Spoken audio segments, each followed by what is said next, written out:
Hello and welcome to another Your Lurgan podcast on a rather grey weekend here in Lurgan. I hope the weather improves from here on in, but it is September, so, well, you have to take what you get. I'm Donagh. And I'm Michael Scott. And, well, you're looking fresh too. And in the grey, like the weather. Well, face-wise, you're not grey. Just let's put hands almost close together so we're in the same vicinity. Oh, we aren't touched for whatever reasons. So Your Lurgan, another podcast. We missed each other last week. Did we? Did we really miss each other? Well, missed in the kind of throwing bricks at each other, just missed. Of course, out on duty with Eugene Craney, and we had the Armagh preview at some of those matches taking part, and more matches coming up in the following weekend. But we'll get sport later on. What's on the agenda today? As if I couldn't guess, 3 weeks into a certain event. And it shows no sign of coming to an end. Slime. But actually, you know what? Slime's actually a very good word. There's a lot of slime running about. Yeah. The strike continues. When coming into the 4th week, I cannot believe that we have got to the 4th week of this, and this is going to go on indefinitely now. We're reading in the last few days. So the intention was 3 weeks ago for a 4-week strike by the Unison. Unite, NIPSA and GMB. And they were running almost concurrently for a while, and Unite is going to continue that. You say it's going to continue even longer. It looks as though that could be the case, unless something's sorted out this week. Unite, a spokesperson for Unite, told the BBC yesterday that there's a good chance this could go on indefinitely. So, considering the state of the place at the minute, that might well test the patience of a few people around this place. The work, it's a strange sort of setup. There's a lot of, anytime we put updates out, we've been putting out regular updates about what's been happening, obviously in Your Lurgan, and we will continue to do that as the strike goes on. What house services are being affected. Obviously, the advice changed from put your bin out and hope for the best to don't put your bin out because there's nobody coming.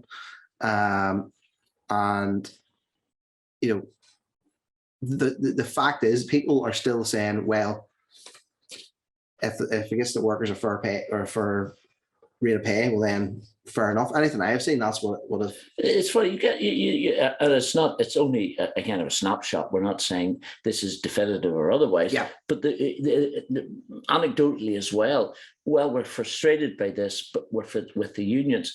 And the other one would be get the place cleaned up, hurry up, council, hurry up and talk, or the workers are not right. They should go and pick up the stuff. So you are getting a mixture, but as you say, it's falling one way. It is certainly falling one way. Do you think that the longer it goes on, it changes? It changes that dimension? Well, I felt that would be the case. Remember our last podcast that we did, and if we were sitting in a gloriously sunny Lurgan Park, that might happen towards the end of the 4 weeks. Now, we're getting into the 4th week now, and I've been out and about this morning, and we'll show some of the footage that I caught this morning of, what's been going on. We have a situation where bins in the main street are taped up. We have some of the worst fly tipping I've ever seen, and I've been covering the story. I worked in Armagh and Newry, where there was a lot of fly tipping out in the country roads. I have never seen fly tipping of the like of it. Like in and around the New Line area, it's shocking the amount of rubbish. You'll see it in the footage we're showing you now. That's the reclamation centre as well, isn't it? That's as well as the. But there's just before you even come to that, if you go up the New Line, if you're coming in from the Guildford Road and turn off onto the New Line there and almost head out before you get to the top of the New Line, it's shocking the amount of just bin bags piled high and dumped them in front of people's houses and stuff. It's crazy. It's socially socially unnecessary. Yeah, but then again, despicable. Actually, people will say, "Well, what am I meant to do with this rubbish? Where am I meant to put this? They can't. People can't take it to the dump. They can't take it now to neighbouring dumps because they're checking for ID. Because other council areas are saying, "Well, we don't want your waste. Not our problem." I don't know how this solution gets resolved. I mean, there's one thing about what it looks like that's pretty reprehensible. You don't want it to, your neighbourhood to kind of look with all these things dumping up, but it's what this rubbish brings. It brings the rodents, it brings the mice increase, and perhaps the rat increase. That's what people's real fears are here, isn't it? Yeah. Particularly if you have, because of the nature of where bins are normally placed outside fast food outlets and outside cafes and stuff like that there in the middle of our town. Like, I heard anecdotally of one business owner who was concerned because there was rats coming in to their premises, and obviously I'll say where it was, but obviously there's nothing they can do because they're just coming in off the street. It's bizarre. But it's rather sad to see it in one sense, and very difficult to kind of take and make judgment about it, because there's so many circumstances as to why the rubbish is there. Yeah. Are you going to condemn the people who are running the shops next? I mean, that's going to be you can't do that, and you can't condemn the workers either, because they're fighting for a fair play for a fair wage, and everyone's entitled to a fair wage, I think. Well, let's take the other side of this dispute, as it were. What is the movement, or is there any movement from our local council? Well, there doesn't seem to be any. Obviously, both sides are staying fairly tight-lipped in terms of what they're saying about the negotiations, which is fair enough. We obviously had a council meeting a few weeks ago at the start of the month, where this was all discussed, but obviously because it's sensitive surrounding wages and stuff, we weren't privy to what was actually said within that part of the meeting. Do we get a flavour though from the different political parties, because they're kind of in the middle? Do you know something? Not really. I mean, we looked. There's been very little from the political parties coming into us, which is strange. Are you suggesting that political parties might come to you with more stories because they're going to get the profile, but they don't want the profile in this one? Is that, I can say it for you, you can't. No, I can't answer that question. on the ground. But no, I mean, we've had statements in from Liam Mackle, the Sinn Féin councillor, Sinn Féin councillor. He's the group leader for Sinn Féin on the council. And he was hopeful that something could be sorted out in the week just past. But here we are. We're sitting recording this podcast. And we're there are people watching this saying you boys are contributing to the amount of rubbish that's in Lurgan on a verbal sense. You do realise that? Yeah. Oh, I do it on a daily basis. I mean, that's my wife. Tandragie's a mess because I just talk. But no, I mean, it's the thing is, it's not just Lurgan. Obviously, we're not just picking on Lurgan. Lurgan obviously is where we have our focus, so we obviously have a good idea. But I've seen footage of the Palace Domain in Armagh, beautiful Palace Domain, littered with bin bags. Tandragie, where I hang out, bins are taped up and down the main street. Even Portadown, and then you have the situation, and I understand where both sides are coming on this. Obviously you had a lot of community groups going out and trying to tie the place up, the likes of Emmanuel Church, even Craigavon Protestant Boys, the flute band down in Moorview, were trying to clean up that part of the world. And I have to say, I was out in the town this morning and it looks, I wouldn't say spick and span, but it looked a lot better than what it did the other week. And then we have the side from the union saying, well, you're on the round in our strike. We're going out and clean this place up. Is the union saying that officially, though? I mean, I'm sure that. Well, that was said by one of the top men in the union, in the Unite Union. Yeah. Okay. Well, I suppose. And you know what? I understand where they're coming from. Having been, I was once a union rep myself within the NUJ, and I understand how these things work in terms of house pickets and strikes and how that might be seen as breaking a strike as such. Well, not so much breaking a strike, but certainly undermining it. So I can understand the union's point of view in that one. But I can't blame Joe Bloggs in the street. He wants to make his town look a lot prettier by going out and collecting rubbish, which there's plenty of. It's an interesting one. It's one I hope we're not talking about for week on.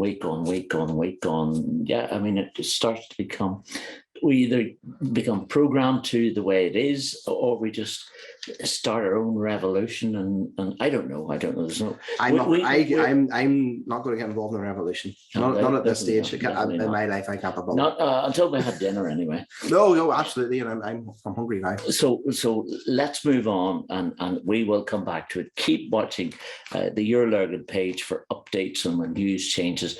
This good man and his real workers, not me, go out looking for these questions. What's happening? And the answers hopefully will come to us here on Your Lurgan, and we'll get them out to you as much and as quickly as we possibly can. I like the way you think we have actually got some real workers other than me.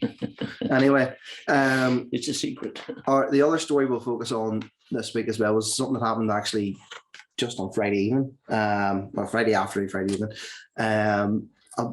A fire, which is hard to comprehend actually, this fire at Harrison Nursery School, just beside where Lurgan Junior High is.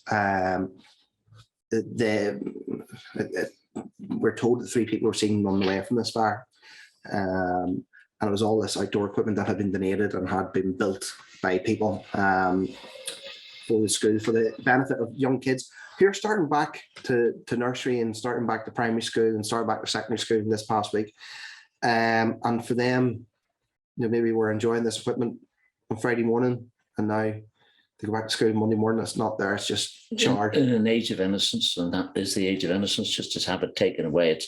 It's rather sad. But what you're suggesting, without direct evidence, we're led to believe that this is a case of arson. It's fairly sure. That's certainly what was being implied by Carla Lockhart, who was sharing details of what had happened on social media at the weekend. Now, Carla as well, local MP, she has set up a GoFundMe page, which is doing very well. I'll not give the figure because obviously it's going to have changed by the time we come out, but I know there's been a lot of very good donations given by members of the public, and rightly so, a lot of condemnation of what has happened. I suppose our thoughts with everybody here who's the staff at Harrison, because my wee man's just started nursery this week as well, and nursery teachers don't have it easy at this time of year because all these kids are starting on a brand new adventure. They're going in and it's their first go at school life,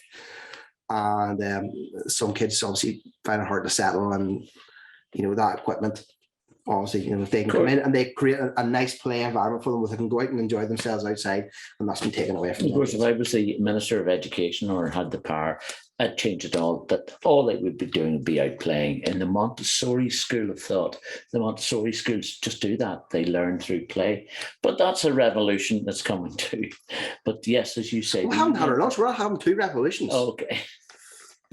Right. I'm the spokesperson for the revolution of the wheel. There you are. Bad joke of the day, among many. So that's not a good story. Look out for the GoFundMe page. All the links are on the Your Lurgan website, so go and have a look. Grand. What else are we going to talk about? Oh, we're going to talk about your stories. You've been fairly busy this week in terms of output, of events and stuff. One of the loveliest things, I got out to it very briefly on Friday of the previous week. It was after a week of activity out on the Kilmore Road outside Lurgan, about 2 miles out of the town towards Gallen, before you cross the railway. In a big, massive field. I always want to be outstanding in my own field. Well, I was outstanding with a few others. And I was able to catch the end of an archaeology dig, which had been well promoted by the Lurgan Heritage Townscape, Lurgan Townscape Heritage Group. They were looking for volunteers, had loads of people there. I just called it at the very end, but I got a flavour of that. I wanted to be an archaeologist for about 20 minutes when I was about 18 or 19, but it never came to part. I think everybody goes through that phase. People love dinosaurs. Dinosaurs, and then which is amazing because dinosaurs would eat you. Well, a lot of them would. Well, it wouldn't be much chance because we didn't come around till about 1 million years afterwards. So they would have to wait for a long lunch for that one. Many in the movies, it happens that way, and in Jurassic, whatever it might be called. So it was good to see that. We got a bit of an insight into the dig from 1 or 2 of the volunteers and the man who was running the whole event. Well, I first became known of this site, which is known as Kilmahomog, about 10, 12 years ago. I read a piece by Dr. Frank McCory, a Lurgan historian, and he had written that this was the site of an ancient graveyard and possibly a church site. So we've been working on this field, which is called Kilmahomog, which translates as Church of My Little Coleman. So there's a local tradition here of a church in the area that we think maybe dates to the early medieval period. We've been digging, we've came down on rocks, we found a collapsed soot drain, we found potentially evidence of structures, we've got subsoil cut features, and we picked up coarse pottery. So about this site, I heard that there was advertisement online, Facebook really, and a few friends were just telling about it, so I thought why not to try. At that point I thought it might be a little bit too late, but whenever I contact David, he said he's happy with me to join in, so that was the best what would happen to me. And what's the experience been like? I can see your gloves in hand here. You've been using those all week. It's kind of getting in the muck and the dirt, and there was muck and dirt earlier, we understand. Yes. What was the experience like for you? So obviously I'm archaeologist myself. I wasn't working in archaeology for 14 years now, so that's how long I didn't have anything to do with it. And to tell the truth, I was really missing it. So that's how things looked out at the dig, and thank you to Lurgan Townscape Heritage Group for allowing us to be there on the particular afternoon. Yeah, good work. Well done. Nice digging. I've often been described as digging, but then I had a shower. Anyway, that's an old Lurgan one. So what other stories do we have? I know you're bemused by that. I totally am. The chatty bench was back this week, Donagh. Tell me all about your chatty bench, because I'm going to be honest, I haven't got around to watching it yet. Well, this was a young man who I've come across called James McGrath. We might meet him in the coming week. James McGrath is from Lurgan. He now lives either in Armagh or Monaghan. He's getting married in Monaghan, but he's very proud to come from Lurgan, Ahagallen or thereabouts, or Ahalee, as he told us on the day. And he doesn't tell that to everybody, but then nobody knows where Ahalee is, or not even that. Gawley's Gate, let's be more accurate. And he's a motivator. That's what he does in his day job. He goes out to businesses or individuals and help motivate them into a sense of wellness and well-being and how to promote themselves better from this kind of core value. I'm worthy of kind of being here and whatever. So he was very much into mental health and well-being, and we talked about that. But he's also into promoting jiving. Do you know the one? Jiving, yeah. My missus tries to get me to do that sometimes because she's from Armagh and they love jiving. Well, they love jiving in Armagh. They love it in Lurgan too.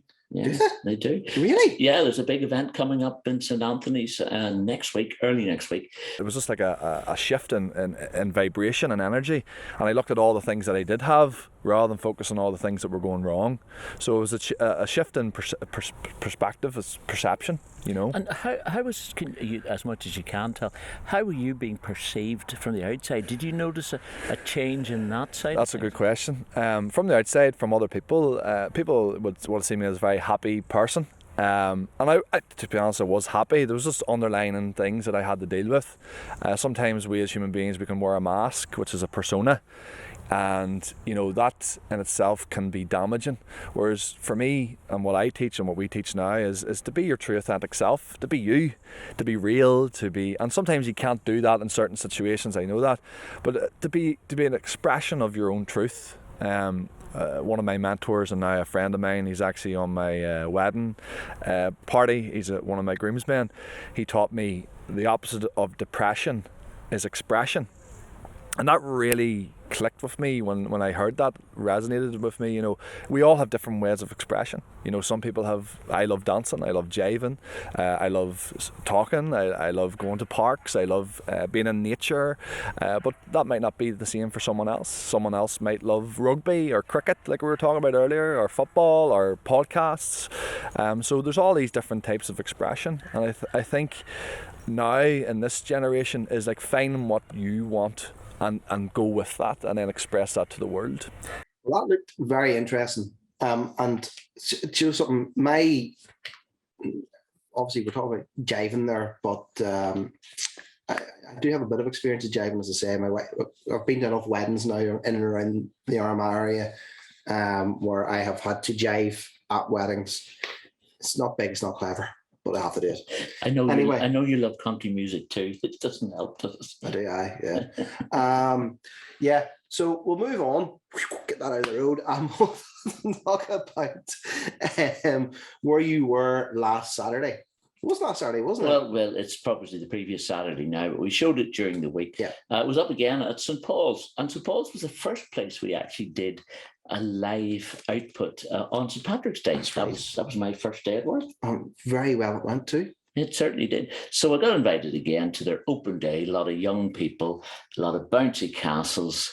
I got to take a penalty, from Spider-Man. Oh, excellent. Yeah. Just some of the activity there, lovely, and a bit of health as well from Eileen McGivern, who is part of Verve. And Verve are promoters of well-being around not just the Gaelic clubs, but around Craigavon in general. So that was nice. A really nice day. Lovely weather. Not like this weekend. And today we have the committee and all the volunteers here put together a fun day for the whole community. There's quite a crowd here already. You've been open since I think midday. Yeah, 12 o'clock we started, same time as last year, and we're very lucky we've got the same type of weather as we did last year. So the crowds are in and they all seem to be having a good time. This is an area between two pitches. You got a second pitch here, and then you got the senior pitch here on the, or does it just alternate as to where you want to play? Well, they'll all alternate. That there's a preferred pitch for most teams. They like to be out on the nice pitch. We're quite fortunate, and we have introduced the underage pitch this year as well.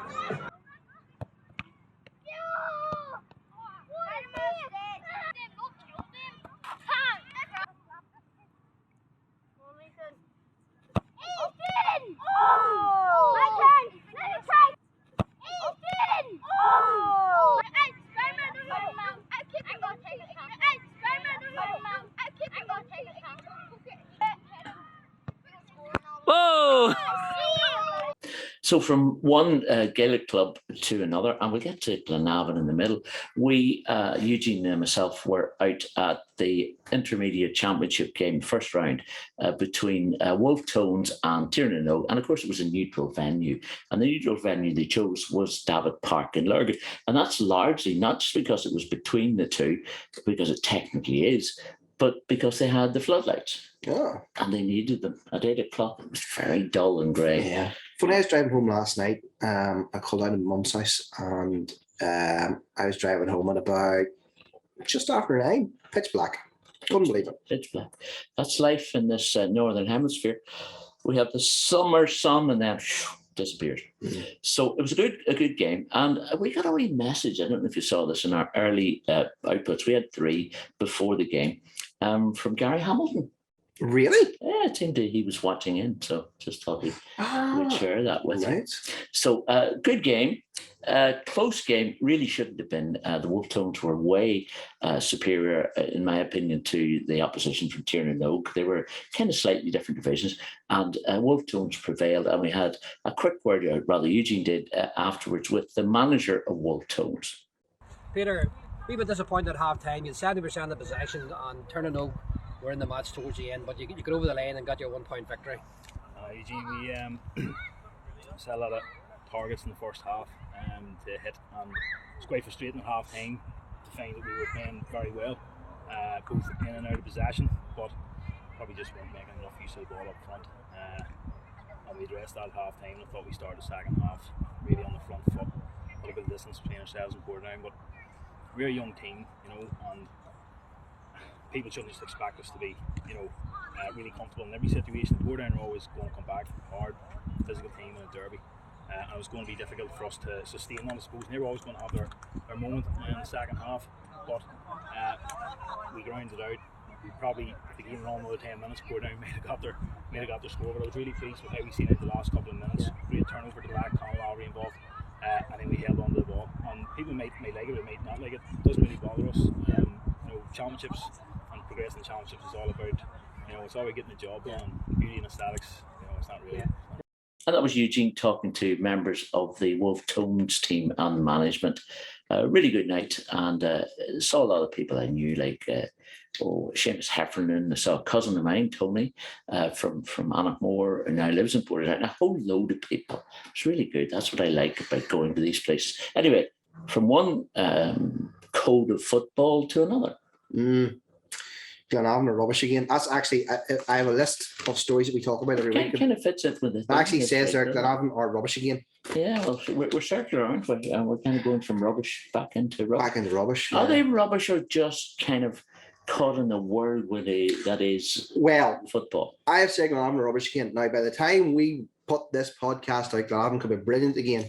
And you'll find out in a matter of minutes whenever I give you a rundown by the magic of technology as to how Glenavon have gone on against Carrick Rangers on Saturday afternoon. However, before we get to that, how bad were Glenavon on Tuesday night? I couldn't believe it. But they just won the previous weekend. They had won on Friday night away to Coleraine.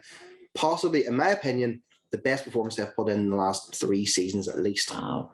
And then to go out against Newry and play absolute total dross. It was. They've gone from like anybody who follows the Glenavon media content, which I sort of frame up as well. You'll hear my first question to Gary was, we've gone from the sublime to the ridiculous. Hero to zero is what they say in America. Geez, it was awful. It was awful. All over the place. And fair play to Newry. Can't have any complaints about Newry winning that match at all, because Newry were fantastic. They looked really good going forward. Glenavon defensively were shocking. It was a mentality thing. That's what Gary said after the game. It has to be down to mentality, because they were set up the exact same way, the exact same team that played against Coleraine. There's no reason why he wouldn't have picked that team with those tactics, because they worked so well just 3 or 4 days earlier. So were any of the goals lucky? Because I hadn't seen the previous game, but I haven't watched it. No, there's no luck about them. They were very well taken goals. So it was just abysmal. I have to say this, I can say it on the podcast. I love it when you give the microphone to Gary. I love the way I love his ring. He shows his ring and he moves the microphone about. Yeah, but it was brilliant, like, because and he's a good talker. He's a great talker. I mean, the last week or on the Friday, whenever we interviewed him up at Coleraine, his answer to the first question, that wasn't even so much a question, it was more of Gary. That was fantastic. Great to see the dressing room buzzing. Gary spoke for 5 minutes and 38 seconds before I could ask my second question. And I always have sort of like a list of questions, so I know what I'm going to ask him, sort of just wee notes. And Gary had pretty much answered every single one and left me with a stupid question about playing on a 4G pitch to ask him. And then obviously Tuesday night was the same. It was a 3 or 4 minute sort of monologue about how bad Glenavon were that night. Fair play to him, like, he's always honest in terms of his assessment of how Glenavon have been, and that's exactly what he was. Well, for me, the management job is, yes, getting stuff right and the tactics right, but it's that agreement and that arrangement with your team. I mean, he obviously has the dressing room the whole time. I mean, he has good loyalty to him, I imagine. Yeah, I think so. I think there are a few supporters out there who are maybe saying, well, maybe it's time for Gary to go. He's been there 10 years. I don't think that's a widespread thing. I don't think that's a view taken by everyone. It's certainly not a view taken by me. But it's not in the dressing room. No, I don't think so. No. I wouldn't worry about that. No. I don't think he's lost the dressing room. It's when the Glazers. How could he have him? Because like 3 days earlier, they had just won a match playing his tactics. So it doesn't. No, it won't matter too much unless the Glazers take over Glenavon. So you should be all right on that one. So you're making things worse, Donagh. You're just about to give us the match report. Yes, from yesterday. Welcome to Scott Towers, where it has regretfully finished 2-2 between Glenavon and Carrick Rangers today. Not the result that Gary Hamilton would have wanted, but certainly the performance he would have been happy with.